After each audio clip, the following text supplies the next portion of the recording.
Omurazi gituma nabasabye ko twipresente nabonye l'ensemble y'aba participants nibaza ko turi mu muce witwa urwaruka. Hama si aujourd'hui on m'a demandé de faire une petite présentation, nibaza yuko biyumviriye que la femme journaliste a un rôle à jouer mu gihugu c'iwacu c'u Burundi. Non seulement la femme journaliste, mais la femme en général. Ariko, en grande partie, mpagarara kuri la femme journaliste ko hari ibintu byinshi la femme journaliste afasha kugira les droits des femmes zishika imbere. Muti kubera iki? Iyo ndi muri formation, simpora nkunda beaucoup plus kuja mu manote no diagramme.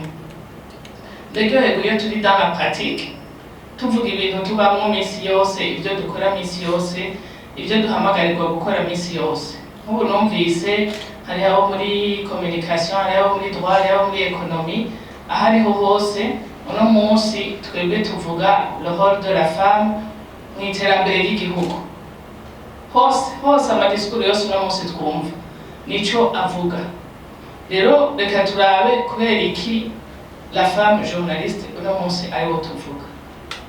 Twebwe l'association des femmes journalistes AFJ, c'est une association qui a pour mission de défendre et promouvoir les droits des femmes en général et les droits des femmes journalistes en particulier à travers des actions de communication, à travers des productions médiatiques. Les productions médiatiques, ni vya biganiro dukora, ni amareportage dukora, ni vya bintu byose dukora ducisha ku makano dusanzwe dufise atanga information. Harimwo muri mwebwe numvise bavuga yuko ce sont des journalistes, abandi des photographes, abandi quoi. Murabizi namwe iyo mugiye ku rubuga murondera inkuru zirimwo bose.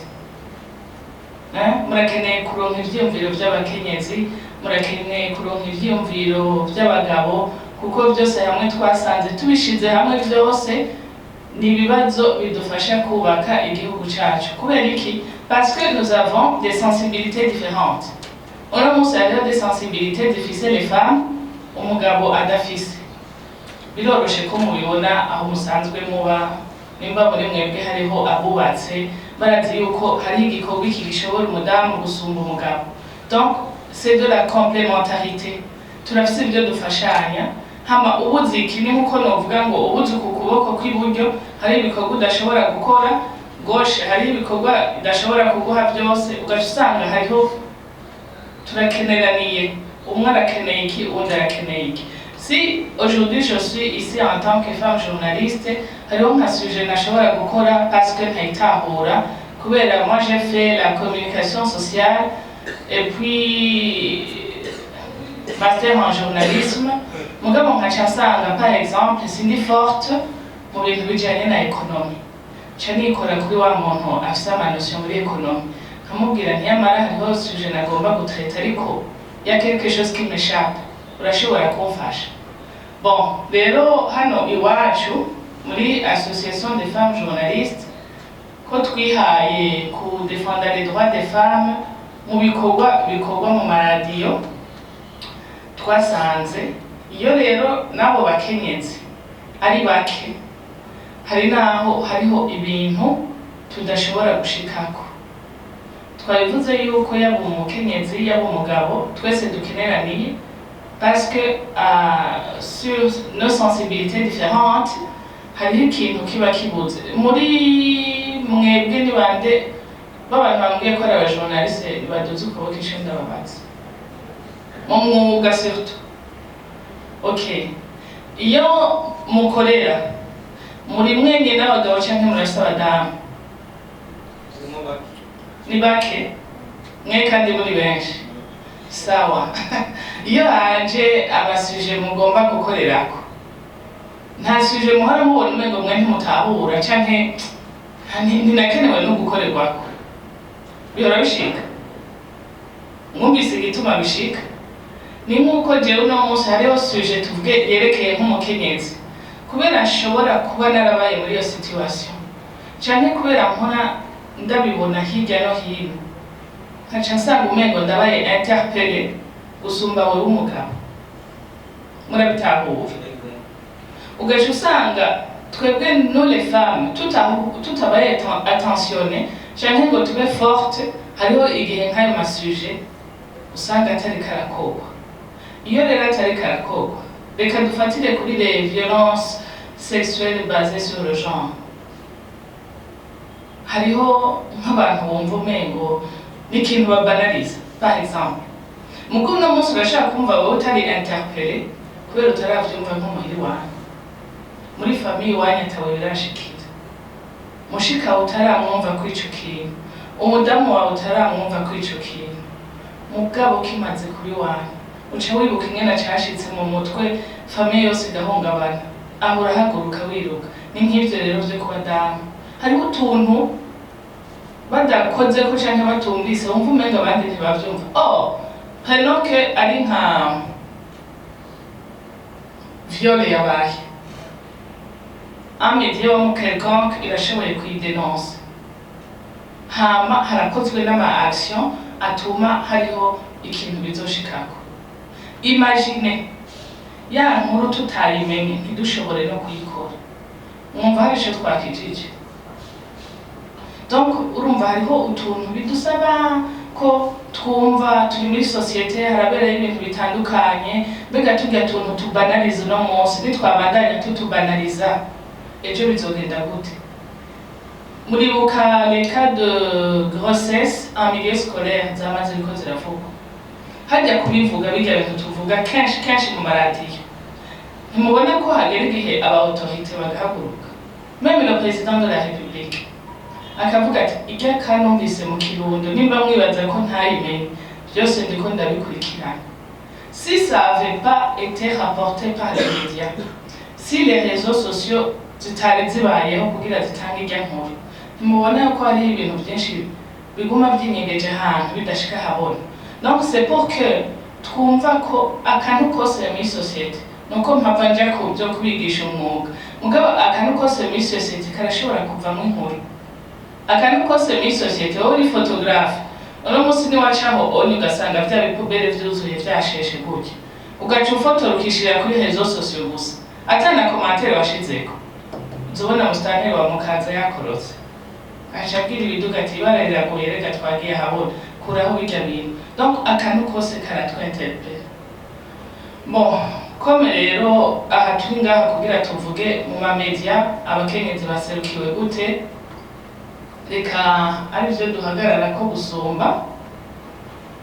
Jewe rero nza kubabwira ibitigiri uno munsi twoba dufise. Turavye uno munsi murabona ko ibinyamakuru ku munsi biragwira. Umengo ubu tugeze ku maradiyo ararenga 40.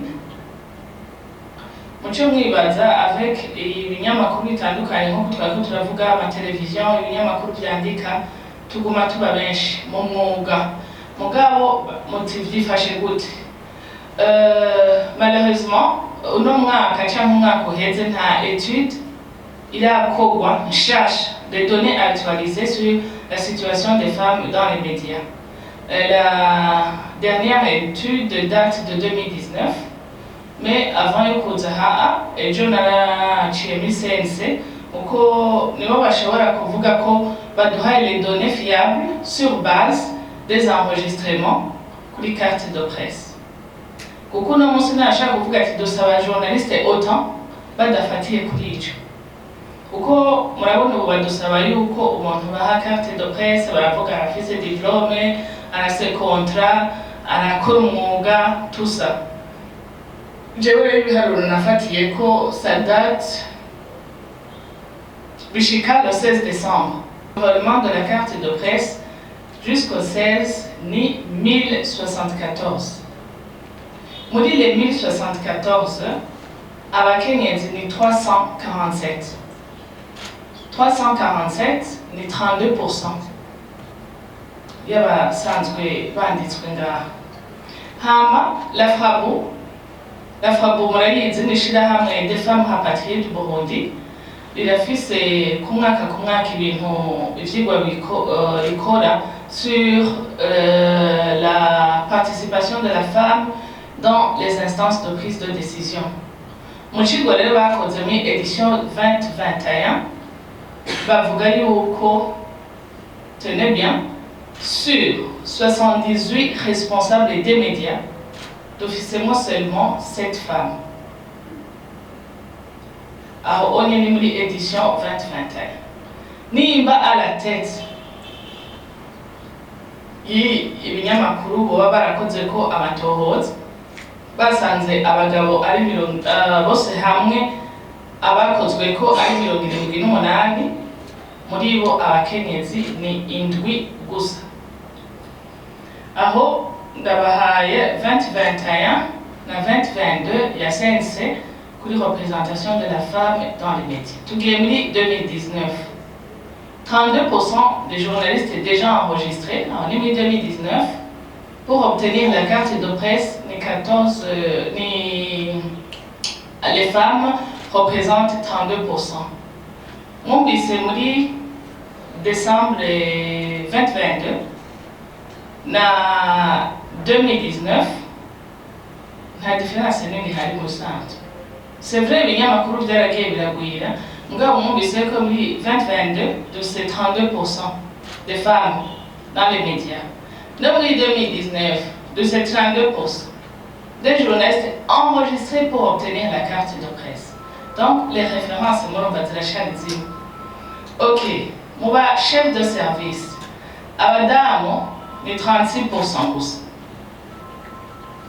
Les chefs de rédaction et directeurs des radios ni 28% muri 2017. On bise hose 32. Mwibuke yuko na munsi mu gihugu bavuga yuko les femmes igitigiri cyabo kiri hejuru y'icabagabo. Turi hejuru ya 50, nimba atari 52%. Mugabo murumva les chefs de rédaction et directeurs des radios 28% 2017. 14% directeurs ou directeurs généraux des médias 2019. Murumva ibiharuro biracari hasi. Au niveau de la direction des médias, elle représente, enfin,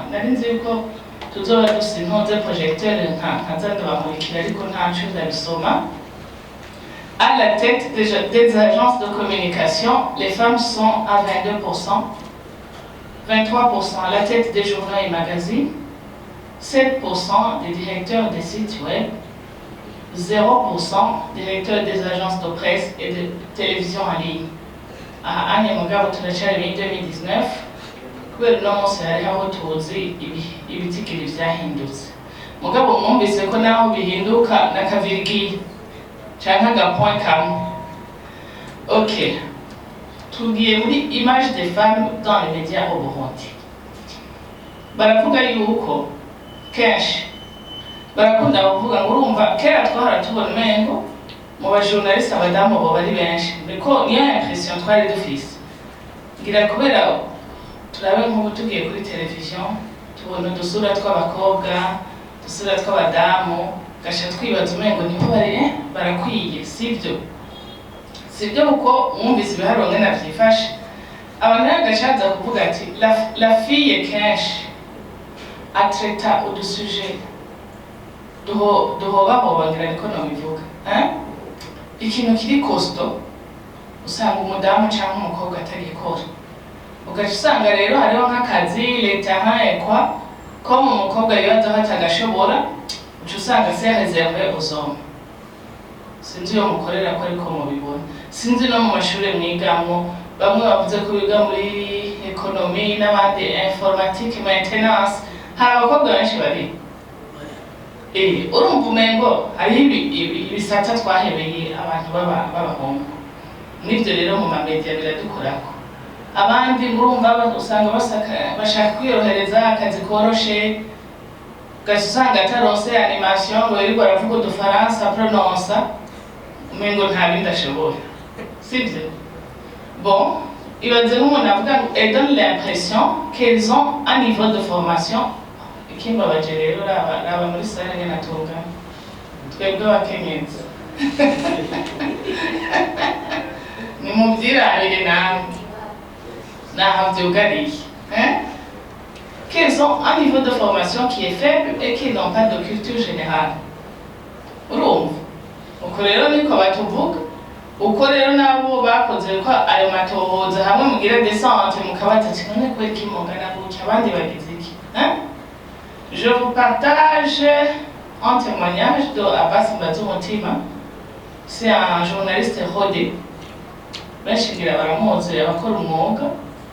Et mon chef de rédaction du groupe de presse Iwacu yavuze ati chez nous c'est ico gihe iyo étude igikorwa, c'est une femme qui s'occupe du desk politique et c'est une grande responsabilité. Par ailleurs, l'idée que les femmes n'ont pas la même force physique et intellectuelle que les hommes m'a finalement quittée il y a bien longtemps parce que j'ai côtoyé des femmes journalistes qui faisaient un travail extraordinaire que même les hommes n'arrivaient pas à faire. Hari ibintu bakunze kuvuga ati burya rero iyo umukenyezi afashe igikorwa mu bintu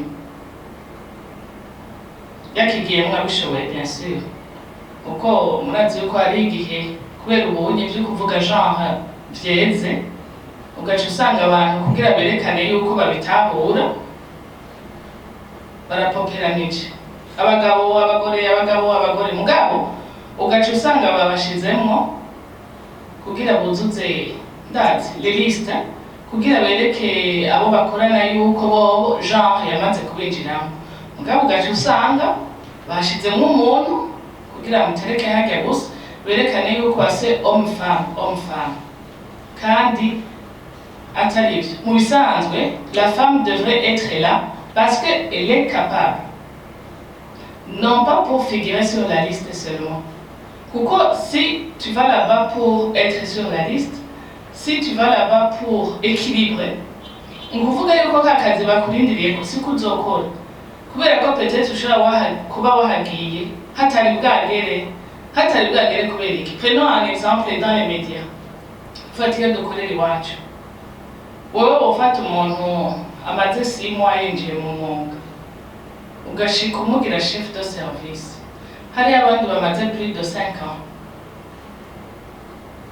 birakunda dufate ko bibayeho kugira tugire homme femme. Le résultat turindiriye ni iyi.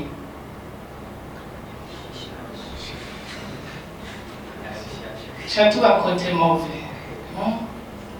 Babagore nico gica kiza he babagore mwatubwiye bya bibanza mwaguma muharanira simwe mwashaka ko haje chef de service w'umugore ariko adukorera iki ibyo rero muri mu association féminine nibyo twama tugaruka ko nibyo twama twibutsa abantu. On n'est pas là pour équilibrer, mais on est là parce qu'on a une contribution, parce que nous avons à offrir aussi. Rero kenshi nk'iyi témoignage ya Basi mwumva avuga ati bijya abantu bavuga ati umugore ntashoboye wapi aradukorera akazi natwe tugashima. Kubera iki? Nimba yahagiye abishoboye yarademonstré rero ko abishoboye nyakubishoboye igisata akagitwara nk'uko ategerezwa kugitwara nk'uko ategerezwa gutwara même plus que les hommes, parce que hari igihe umugabo aba yumva ati je umugabo ko ndi ngaherega ndi umugabo mukujya nawe kubera yagiye hajya kubera twanka kakagaye agakora bimwe byo guherayo agakora igikorwa ciwe ahubwo kugira nawe nyene gishimwa shimisha bahamushize ntibazoje kwidoga mu nyuma. Nivyo rero bikunze gushika. Ok, hari abandi bavuga ngo des personnes secondaires ou des personnes vulnérables. Ça c'est l'image des femmes et filles. Je sinobishobora nawe nyene akabijambo. Je sinobishobora ibyo bitume naka byonyene biradushira hasi biratugabanya n'ingufu. Je vous donne un exemple. Moi j'anime souvent des débats politiques. Hamukazombo mwakoje none ubishobora gute kwanima débat politique uri umugore? Urumva ico kibazo? Débat politique si umugore si umugabo. Nous journaliste nimba ariwe yanima. Rero moi quand j'entre au studio ngiye gukoresha ikiganiro nimba ari ku nama canke un autre débat en panel simpora nibuka ko ndi umugore nibuka ko ndi umujournaliste gusa muravyumva jewe ndi harya bambwiye Francine tu affecté dutegurire ikiganiro bivuga ibi n'ibi n'ibi je ne sais pas un truc politique comme ça jewe nca nicara aho nkategura ikiganiro rero ivyo bindi rero ni vya bindi abantu bobo baca biyumvira babandi biyumvira rimwe nyene vy'ikigore n'ikigabo ivyo bindi abandi biyumvira jewe sivyo mba ndiko ndiyumvira je ndi ku kazi ndi ku kivi je fais mon travail umva rero n'ivyo nababwiye hari umuntu aba yibaza ngo nta mugore wo kwanima débat politique kubera iki c'est très simple none ko iya santé ndayanima politique ndi numva ntafise matière je demande aux autres canke nkavuga nti quand même iyi sujet sindayitahura aho naho mba mbaye honnête kuko ndashaka kuba ntatahuriye uno munsi yindi ntayitahura canke nkarondera n'ubu ntahuza ahubwo gusoma ugasanga nayanimye kandi ibyo bigabo by'ibinyapolitike tugahangana frère ataco ninona jewe mba numva ndi à l'aise donc nivyo hari n'igihe n'abantu batiyafirma ou bien les autres problèmes duhora tugira les obstacles qu'on rencontre souvent